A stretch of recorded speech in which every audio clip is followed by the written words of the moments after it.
அப்போ அவருக்கு எப்படியே தோணிடுச்சு டக்குன்னு என்னமோ ஒரு ஒரு பயங்கரமான ஒரு இம்பாக்ட் இருக்குது. இது உண்மையிலே பயங்கரமான இம்பாக்ட் தான், அதில் மாற்றுக்கிறதுல. அவரால் அதுலேருந்து கொஞ்சம் வரத்துக்கு டைம் ஆச்சு. இப்போ வந்துட்டார்.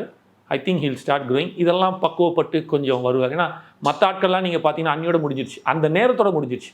வந்தாங்க, கரூருக்கு எல்லோரும் போனாங்க, மலர் வளையம் வச்சாங்க, நேராக வந்து மைக்கை பிடிச்சி தான் வருத்தத்தை சொல்லிட்டு அடுத்த வேலை பார்க்க போயிட்டாங்க.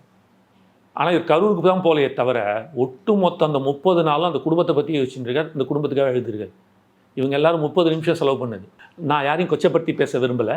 ஆனால் அது பாலிட்டிக்கல் வே, அப்படி தான் வாழ்ந்தாகணும். அந்த 41 பேருக்காக பாக்கி 4 கோடி குடும்பத்தையோ இல்லாட்டி 4 கோடி மக்களை நினைக்காமல் இருக்க முடியாது. ஒரு அரசியல்வாதி அதுக்காக வேலை செஞ்சுக்கிட்டே இருக்கணும். ஆனால் இவர் அதை தான் சொல்ல, அந்த டிஃப்ரென்ஸு 30 நிமிஷத்தில் அவங்க வேலை முடிஞ்சிருச்சு போயிட்டாங்க இப்படின்னு எடுத்துக்கிட்டு. ஆனால் 30 நாளாக இதை நினச்சி அவர் வந்து ரொம்ப ஒரு மனவேதனைப்பட்டு அவங்களே சொல்லியிருக்காங்க. அவங்கள பார்த்து அந்த ஆறுதல் சொல்லி அந்த குடும்பத்தை தனக்கான ஒரு கார்டியனாக உள்ள கிட்டத்தட்ட தத்தெடுத்த லெவல் வச்சுக்கோங்களேன், எடுத்துட்டு அவங்க குடும்பத்துக்கு என்னெல்லாம் தேவையோ இதுக்கப்புறம் அவரால் என்னெல்லாம் முடியுமோ அதெல்லாம் செய்யறதுக்கான ஒரு இதில் வந்திருக்காரு.